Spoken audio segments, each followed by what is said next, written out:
So I've been wanting to make this video for a while now, only because this is all I've been doing lately, if I had to be honest. But this is the way to play Dragon Ball Super card game, or collectible game, whatever you want to say, online and for free. And this is untapped.in. That's the whole website. It's all browser based. It is completely free. There's not really anything hidden that you need. There are a few limits, but I'll go through all of that, the features and basically what you need to know. And all you really need to do is just go to the website, register, and then log in. There's not really much else. You got to verify email. That's pretty standard, right? I know what you may be thinking, but there's a few things that a lot of people can't or haven't really seen. They kind of hop in and they don't really know what to do, and that's pretty normal. And you also might be thinking, what about the other tabletop online sort of thing going on? Oxygen, OOTC Gin. I don't know how to pronounce that, but it's trash. I gotta let you know. One, you gotta download something, as opposed to this being all in browser and being compatible with a lot of different systems because of that. And it only works on Chrome, as a experience, by the way. And you do have to download this. It looks janky, and I have not really seen any Dragon Ball Super card games in there lately. I know this one doesn't have too many, and I'll go over that, but I much rather play on this. Much rather do that. So a few things. The first thing is that you can create up to 10 decks for free. You just go up here, you create the deck, you pick a game. It's not only Dragon Ball Super, but there is Magic the Gathering, Star Trek, Pokemon, Yu-Gi-Oh, Force of Will, all those other ones, Vanguard. I want to get into that, but I really don't. You name the deck, right? And all you really need to do is just search for the card. So if you want to search for the Son Goku and make a Super Saiyan 3 deck, you can. It doesn't show the flip side, oh wait, yeah, it does. It does, but it doesn't work. I think that's really what it is. Come on, does it want to do it? No, it doesn't. Nope. So that there are a few things which I'll run into, but the main thing is that you just have to click on it, you add it, and then you can drag to whatever area there is. You're really only going to be doing this in the leader. For the leader, it does add as a playset for 4, and then whatever else that you want, I'll add another playset, or you can add it to your sideboard. All these other ones, they will end up in your warp or life points standard. And you don't really want to do that, because I mean it's kind of cheating, right? You already know what's in your hand, you already know what's in your warp and all this other stuff, right? But that's pretty much it. I mean, all you have to do is just look it up. As far as your cards go, and remove it as needed over here. There are a few other options, like edit the card. You don't really want to do this because again, it's just kind of like, why? You really don't need to do that. It's takes apart from the actual default game. That's pretty much it when it comes to these different things. And one of the cool things is that there are buttons up here in which you can clear it. It'll clear all of that. You can view and update the database. One of the cool things as well is that, hopefully I can spell her name right, they do have the new tournament power and any other cards that have been revealed and updated in the database. So that's also one of the things that you can do, is just test out new cards that aren't even out yet. Tournament power, set 4 when that's revealed, etc, etc. Plus, if you think that you can make a pretty good deck, but you don't want to pay $200 something or more for veggies, this is probably the place that you want to do it first, and then go out and play in the tournaments or whatever it may be with your friends. There are a few other options, but probably best, because there is a cover image and all the other stuff that I don't really mess with. It's not really needed, but I'm gonna go ahead, go back, and then delete this one, and then show a couple other things. So one of the things that I've been doing is cloning decks and then adding cards and then deleting it if I don't want to. So one of the ones I've been working on is this little spicy, this little tame Ginyu deck that I've been working on for Saiyans. And one of the things I usually do is that you can download the deck with set IDs or without set IDs, and then just open it up, and you can just copy and paste that. Just honestly, copy and paste, and that's really all you really need to do. And then one of the options to do that or to import it is just paste it into the text, and then it'll import everything. I don't want to do it now because, well, I already have it, so there's not really any point.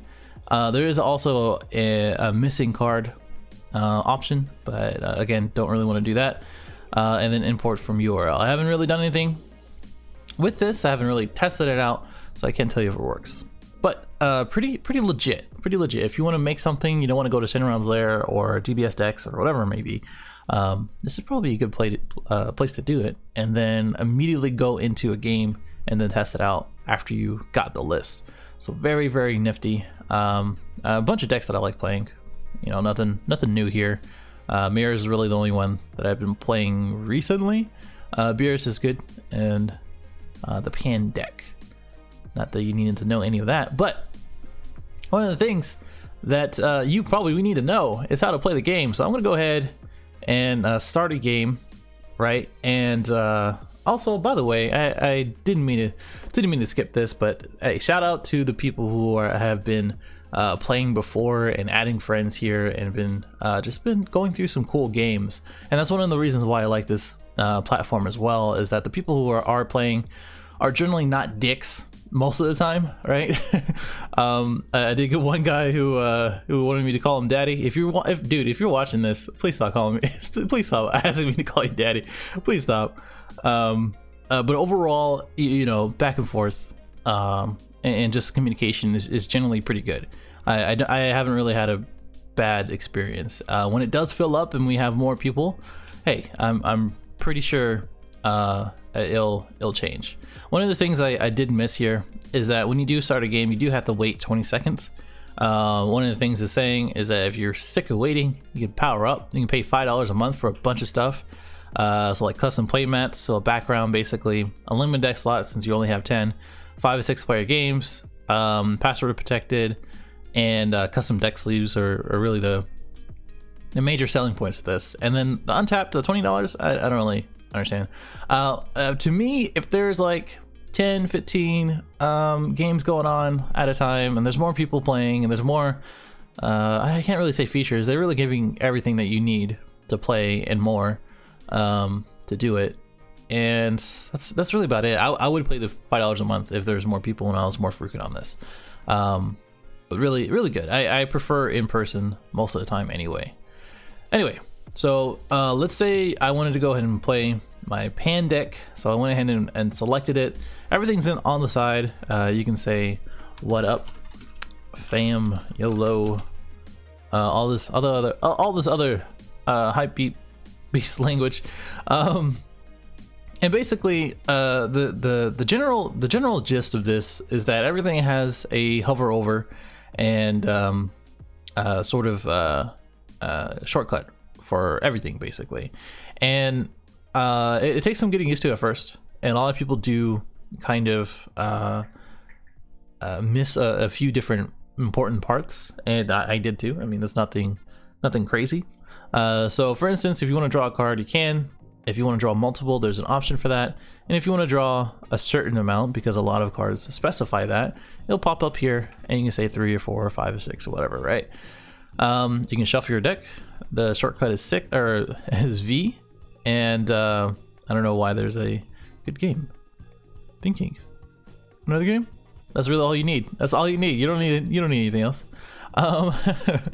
And then a few different things. So let's kind of go through the whole process for this. So I already drew, right? And then if I want to mulligan something, I just go and hover over, go to this middle option, and then place it in the deck. basically. You can drag and drop if you wanted to. It does go into it, and same thing for everything else. And then you shuffle or press V and you draw or choose to draw, whatever it may be.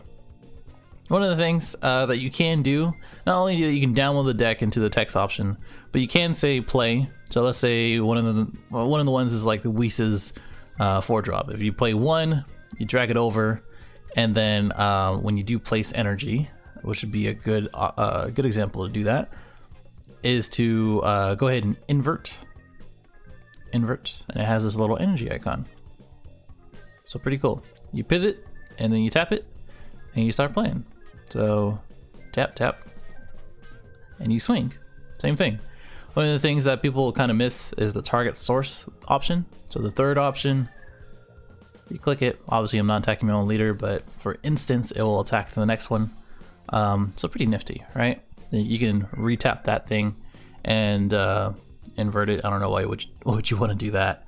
CC pivot is just the 180. Oh, it's forever like this. Oh God, no. Oh no. Oh no. Oh, that works. All right. took me a second to understand that, huh? So one of the things is the alternate face. So if you're gonna flip your leader, go ahead and hit the alternate face, swing, draw one.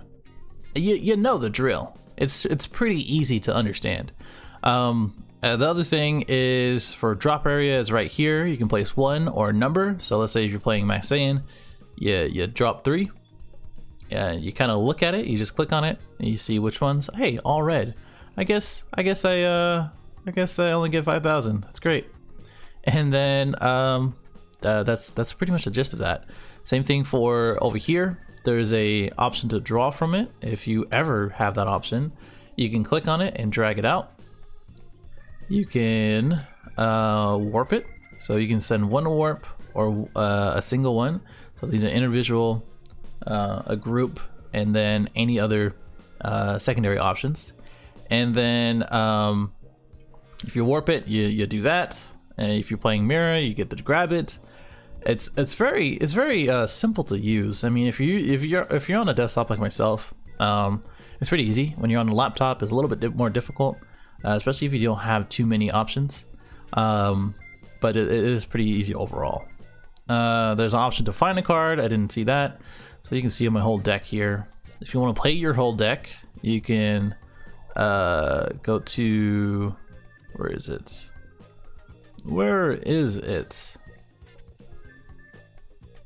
No, I guess not. I don't think the option is here. Oh, here it is. Okay, yeah. So if you want to play your whole deck for whatever reason, if you're in a game, you can hit find card. There's a couple more options up here, and you can go ahead and send all of them to warp if there's ever a card for that. That's gonna be ridiculous. Or you can just play it, and then it'll just do this really weird solitaire thing, and that's always nice. And now you can't really do anything about that. But there is a select all feature, which really I will let you know it really doesn't work too well, right? I'm gonna try it anyway, and now my leader is in there, so let me go get her back. So pretty nifty. Things that you think should be in it is in it. I mean, I don't think there's really much else. Like I said, same thing for life points. If you wanted to do 8, which is the standard, it'll be right there in the life pile. And this warp drop area. There's an option to place face down. I don't think there's really too much to do that. For instance, if it's Ginyu and you're gonna play 1 or reveal 1, so you play it off. I guess it's the Vegeta, and it'll show you right there. So in case someone says, "Oh, you didn't play that," or "You didn't do that," you can always refer to the chat box, because it does record most, if not all, actions. It doesn't record like flippings and certain things, but you just got to pay attention. That's on you. The side options over here is leave the game. You can leave the game. I'm the only one here, so I'm alone forever. Toggle to lobby. You can go back to the chat, your decks, your games, your accounts, etc., etc. and that's really about it. And then there's a option for the timer. Dango just joined. What up, fam? Play this man before making a video. You're in it. Yo. And then no one's watching. You can see the spectators over here. You can insert the deck. You can change deck or whatever it may be into it. You can alert response. It'll send them to be like, what's up, fam? What are you doing? You can scoop the cards and say new game and do the winner. This man rolled a 1. This man really rolled a 1. You can say no response. That's generally a response to no counters or combos or whatever it may be. You can draw in the play area. I don't think there's anything that you can really do for that. I don't think there's really, there's not really much that you need to do there. And then these are the dice. There's a 6, 10, and 20. Most people play the 20. So I'm gonna go ahead and roll for the 16. Of course I would. And just to start the game, I'm gonna go ahead and do that right now and see what I can do. And I'm also gonna probably lose here, but I'm gonna go ahead and toggle back to lobby. I don't think there's anything else that you really need to know about this.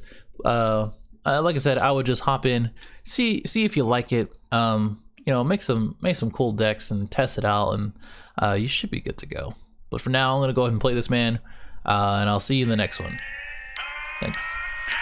Later.